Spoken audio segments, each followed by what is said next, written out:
제2계명은 무엇입니까? 답변?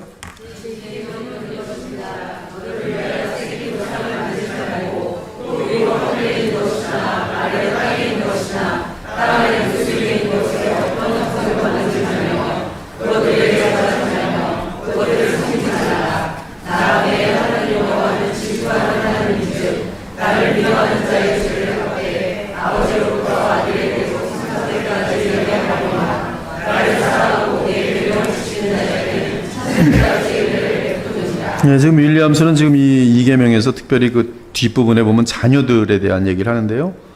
이 이계명에 지금 그 예배에 대한 그 어떤 그 방법인데, 예배 방법이 얼마나 소중한지 그것이 제대로 지켜져야지만 우리의 자녀들이 바른 신앙생활하면서 하나님께로부터 사랑과 은혜를 입게 된다는 그런 내용으로 이어갑니다. 굉장히 아주 제 개인적인 견해로 봤을 때는 상당히 귀한 통찰력이에요. 예배에 대한 바른 예배를 물려주는 것은 그 자녀들에게 계속적으로 믿음을 온전히 지켜낼 수 있고, 그리고 계속적으로 이것이 전수되겠구나. 그렇다면 우리 교회도 지금 이 제2계명은 우리의 자녀들에게 복을 내리기 위한 굉장히 중요한 계명이 되는 셈이 되게 중요한 개념입니다. 우리는 제1계명에서 나 외에 다른 신을 섬기지 말라 그리고 제2계명에서는 이렇게 외우시면 돼요. 너를 위하여 우상을 만들지 말라. 우상을 만들지 말라. 이게 그 예배의 형태의 금한 내용이에요. 우상을 만들지 말라. 자, 제50문 제2계명에서 요구하는 것은 무엇입니까?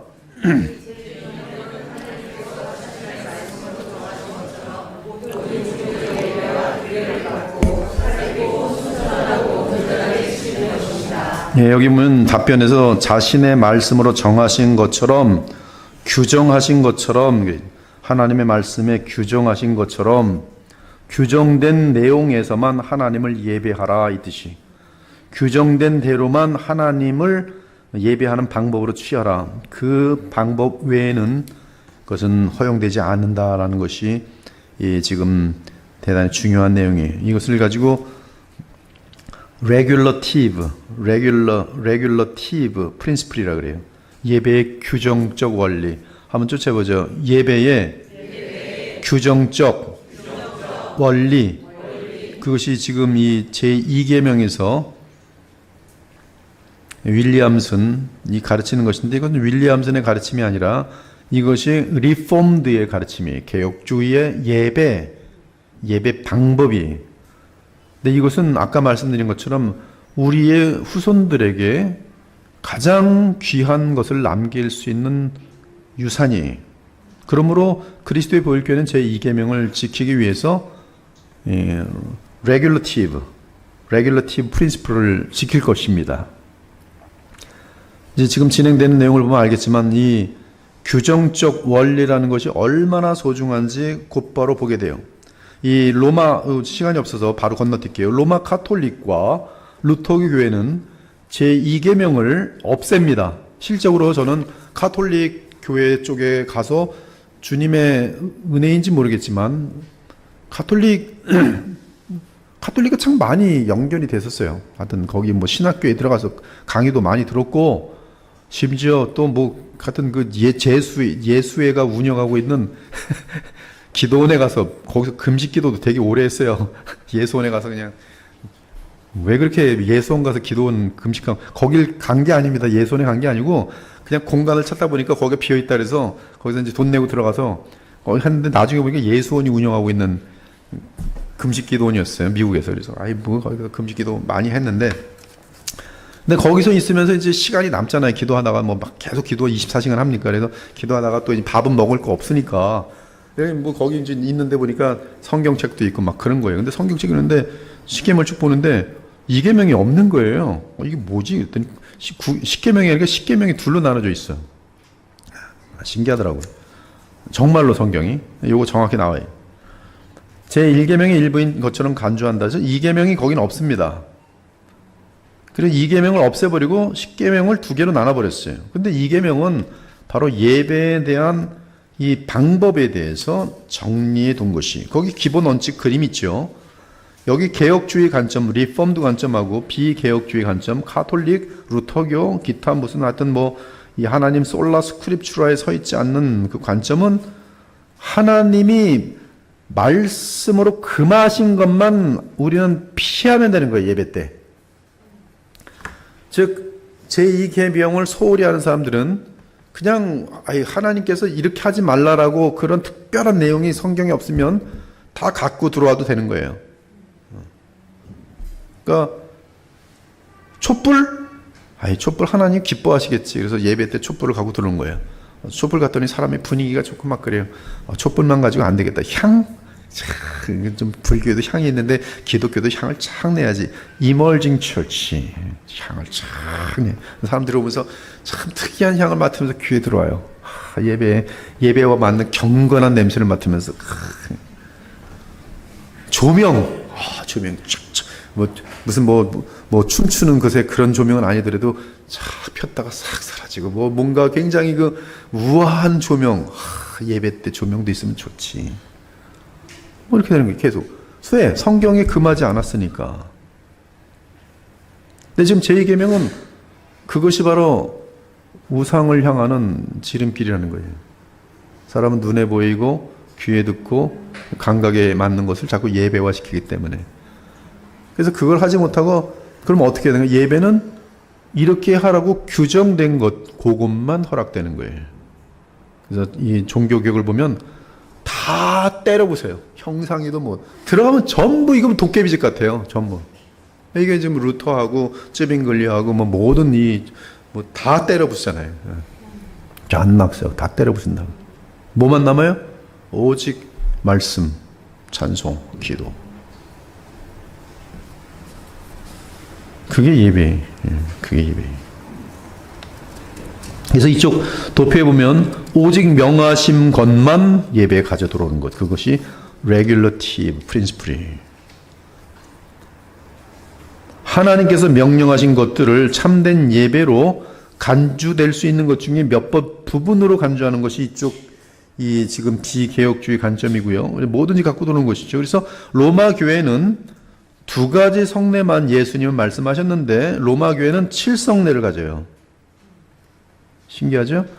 로마 교회는 사제들을 위한 예복들이 있어요. 교황 옷 입은 거 보세요. 구약의 거의 제사장과 거의 비슷한 형태인데 그걸 신약화시켜서 또 만들어가지고 또 이미지네이션을 총동원 해서 이방 나라들이 이방 종교들이 쓰는 것까지 다 거기 갖고 들어옵니다.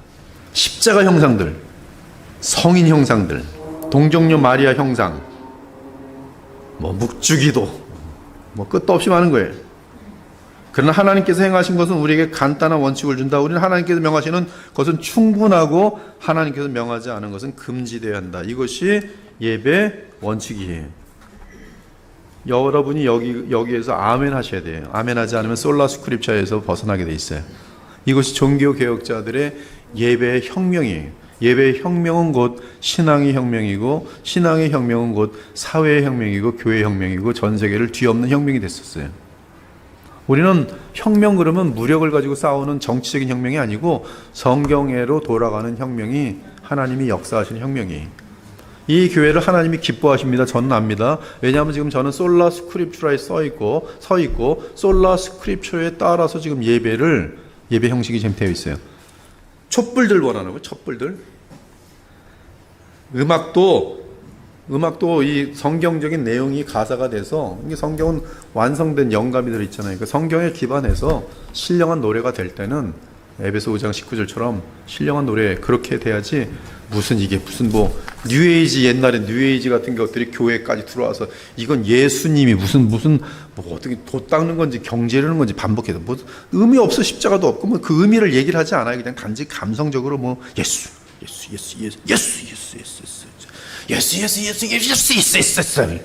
이게 찬양이 뭔지 이게 곡만 왔다 갔다 했다면서 뮤직 세라피 하는데 그런 방법 막 동원하고 이런 것들은 지금 영과 진리로 예배드리는 것이 아니죠. 이런 것들은 우리의 감정을 만지는 능력을 가지고 있죠. 이 감정은 근데 이렇게 보면 되십니다. 감정을 만지는 것은 예수 그리스도를 향한 감사와 사랑이 없고 예수님과 무관한 사람도 은혜 받아요. 그래서 오르간 나쁘다는 뜻이 아니에요. 그러나 오르간에 의존하는 예배는 그건 온전한 게 아니에요. 그런 불신자들도 와서 와우 웅장해, 그렇죠? 목을 탁 태서 옛날에 보면 그 사춘기 남자 되는 애들 그 사춘기 되지 않도록 다 거세해갖고는 남자가 여자 목소리 쫙 내주는 게 그게 예배였어요. 얼마나 날아가는지 몰라요. 그러면 사람들이 그냥 내 노래 전율 쫙 하면서 그게 예배입니까? 그러니까 우리는 이 예배에 대해서 이 참된 예배에 대단히 방법을 소중해야 돼요. 그들은 자기네들하고 뭔가 안 맞으니까 이 계명 없애버린 것이죠. 개혁주의 그리스도인들이 그들의 예배에 하나님께서 명하지 않으신 어떤 것도 원하지 않은 가장 기본적인 이유는 그들은 자신들이 본성적으로 죄인임을 잘 알고 있기 때문이다. 인간은 죄인들이기 때문에 하나님이 규정한 것을 벗어나기만 하면 무엇을 만들어요? 이 칼빈의 말처럼 우상 단지가 사람이 우상 만들어요. 개혁주의 그리스도인들은 매우 잘못된 열등감을 가지고 있는데 예배의 간소함 때문에, 그러나 간소함이 뭐예요? 축복이에요. 그들은 다른 교회에서 일반적으로 있는 것들, 즉 사람의 본성에 매력적으로 보이는 것들의 일부를 가지고 있지 않기 때문에 초라하다고 여긴다. 우리 집 이 교회 얼마나 초라합니까? 어떤 목사님 와서 그랬잖아요. 여기 왜 천장이 이렇게 낮냐고? 내 애들은 이렇게 또 많이 예배 와서 앉아있냐고? 화요일인데 이렇게 보면요, 이건 저거 높아야 되지 않냐고. 너무 초라해서 좀 저도 얼굴이 막 빨개졌는데 뭐가 초라합니까? 요새는 초라한 게 저한테는 자랑이에요. 더 초라해지고 싶어요. 어떤 때는. 한마디로 그들은 주께서 명하지 않으신 것들을 가지고 있지 않는 것에 안쓰러움을 느낀다. 오히려 이 레귤러티 프린시플은 참으로 그들을 부유하게 만든다. 가슴을 치면서 받으셔야 돼요. 주께서 경배받으시는 방식을 확실히 아는 지식을 주께로부터 직접 받는 것보다 무엇이 더 좋을 수 있겠는가? 그리고 모든 종교적인 예배를 순수하고 온전하게 지키는 것보다 더 큰 특권이 어디에 있을 수 있겠는가? 물론 이 같은 귀중한 것조차도 남용될 가능성은 많다. 경건의 능력을 부인하면서 경건의 모양을 갖는 것으로 만족한다면 우리도 다를 바 없다. 초라한 것을 자랑으로 여기고 의로 여긴다. 그것도 문제인 거죠. 저는 갑자기 우리 교회는 끝까지 초라하겠습니다. 뭐 이 초라한 게 무슨 은지 알고. 그 여러분들이 목사님 혼자 초라하십시오. 그것도 아니에요. 그렇죠? 그거는 이렇든 저렇든 그게 별 중요한 게 아니라는 거죠. 초라함을 갑자기 제가 운영위원하면서 우린 끝까지 뭐 10만 원짜리 이상의 물건을 사지 맙시다. 그것도 문제가 있는 거죠. 그렇게 우리도 스스로 주의해야 한다. 우리가 예배가 단지 순수한 형태를 가지고 있기 때문에 하나님께서 우리를 기뻐하신다고 해서는 안 된다. 여기 순수한 형태를 초라한 형태로 바꿔도 되겠어요. 우리가 단지 초라한 형태를 가지고 있기 때문에 하나님께서 우리를 기뻐하신다고 해서는 안 된다. 또한 다른 사람들은 예배의 순수한 형태를 가지고 있지 않기 때문에 하나님께서 그들을 받아들일 수 없다고 여기서도 안 된다. 결국 어떠한 교회도 예배의 형태에 있어서 완벽하게 순수할 수는 없다. 하나님께서 죄인들을 받아들이실 때마다 그들의 죄와 불완전함에도 불구하고 받아주신다. 그래서 하나님께서는 예배의 순수한 형식을 가지고 있지만 마음으로는 덜 열정적인 사람들보다 비록 예배 형식이 덜 순수하지만 진실하고 얘기하는 마음을 가지고 있는 자들을 더욱 기뻐하시고, 그럼에도 불구하고 우리는 열정적인 순수한 예배를 위해 더욱 노력해야 된다. 그리고 이러한 순수한 예배 문제가 사람이 진실하기만 하면 중요하지 않다고 말하는 것은 매우 큰 잘못이다. 만약 그러하다면 우리 하나님께서는 제2계명을 주시지 않았을 것이다. 그렇다면 순수한 예배를 드림으로써 얻는 커다란 유익은 무엇인가? 바로 아까 말씀드린 것처럼 자녀들이다. 우리의 자녀들은 그들이 잘못된 방식으로 하나님을 예배하고 있다는 사실을 알지 못하게 된다. 즉 우리가 잘못된 예배 방식을 전달해주면 그들은 잘못된 예배 방식을 그대로 답습하면서 자신들의 문제를 모른다는 것이죠. 근데 예배 방식이 잘못되면 복음의 능력과 성령의 역사에 장애가 되는 것은 확실합니다. 눈에 보이는 게 많을수록 귀로 듣는데 집중하지 못하게 돼 있고요. 쇼가 많을수록, 흥미가 많을수록 그들은 주님을 집중하는 데 방해가 되도록 돼 있어요. 보이는 것이 많지 않고 항상 보던 사람이기 때문에 그냥 익숙해져서 그 사람은 건너뛰고 주님만 본다면 그건 참 아름다운 거예요. 모든 예배가 마치고 나서 결론적으로 예수님이 그 사람의 마음속에 남아있으면 아름다운 예배요. 예배를 마치고 나는데 예수님은 안 보이고 목사 얘기가 나온다든지 춤 얘기가 나온다든지 뭐 다른 게 자랑으로 나오면 그것은 의심스러운 예배예요. 만약 우리가 하나님께서 말씀으로 알려주신 대로 모든 종교적인 예배와 의식들을 순수하고 온전하게 받고 바라보고 지키려고 한다면 하나님께서는 놀라운 방식으로 자비를 보여주실 것이다. 이런 경우 우리의 자녀들은 진리에 의해 영향을 받는다. 그러므로 우리는 아름다운 바른 예배 방식을 지키고 그들에게 유산으로 남겨줘야 해요. 이 레귤러티브 프린시플, 예배 규정적 원리, 이 시대가 놓친, 그리고 많은 교회들이 놓치고 있는, 더 많은 사람들을 끌어올리기 위해서 계속 예배를 개발하는, 하나님 중심 예배가 아닌 구도자 중심이라는 굉장히 멋있는 예배지만 그거는 전도하라는 것이지 예배를 전도로 드리는 것은 아니. 우리는 놓쳐서는 안 돼요. 예배의 중심은 누구예요?